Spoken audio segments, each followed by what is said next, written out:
मराठा आंदोलनासाठी मुंबईमध्ये आलेले मराठा आहे ते एपीएमसी मार्केटमध्ये थांबलेले आहे आणि आजचा तिसरा दिवस असल्यामुळे हे एपीएमसी मार्केट बंद आहे। तुम्ही पाहता की माझ्या मागे संपूर्णपणे ह्या मराठा लोकांच्या गाड्या लागलेल्या आहेत आणि एपीएमसी मार्केटमध्ये ह्या गाड्या लागल्या असल्यामुळे भाजी मार्केट हे आणि इथे गावावरून महाराष्ट्रातून परराज्यातनं जे दिवसाला 500 ते 600 भाजीपाल्याच्या गाड्या येतात त्या गाड्यांना आता रस्त्यावरती या ठिकाणी उभा राहावं लागलेलं आहे। आपण इथे पाहतो की बाहेर रस्त्यावरती उभा राहून भाजीपाला विकण्याची वेळ आलेली आहे, त्यामुळे संपूर्ण भाजीपाला आता हा रस्त्यावरती या ठिकाणी टाकण्यात आलेला आहे। रस्त्यावरती उभा राहून हा भाजीपाल्याचा व्यवसाय करायला लागत आहे, कारण नवी मुंबई एपीएमसी मार्केटमध्ये मोठ्या प्रमाणामध्ये आवक होत असते।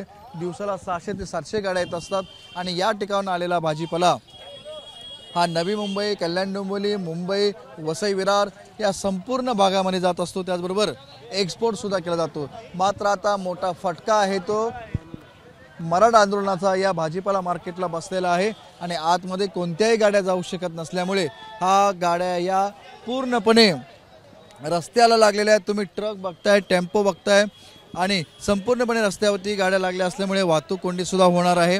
भाजीपाल्याबरोबर फळ मार्केट आहे, त्या मार्केटमध्ये सुद्धा जागा उपलब्ध नाही आहे, त्यामुळे दोन्ही नाशवंत हा माल आहे आणि जर वेळेत जर हा विकला गेला नाही तर मात्र शेतकऱ्यांचं आणि व्यापाऱ्यांचं मोठं नुकसान होऊ शकतं। त्याचबरोबर मुंबई भागातल्या लोकांना भाजीपाला हा मिळण्यास अडचणी सुद्धा होऊ शकतात।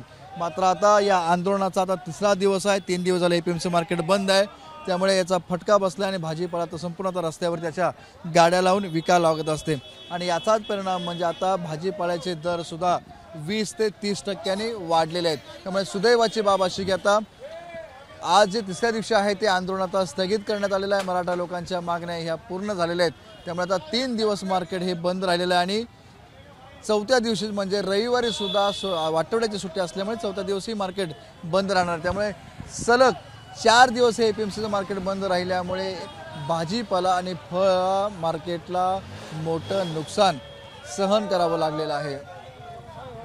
कॅमेरामॅन अनिल जाधवसह विनायक पाटील, एबीपी माझा, नवी मुंबई। एबीपी माझा, उघडा डोळे बघा नीट।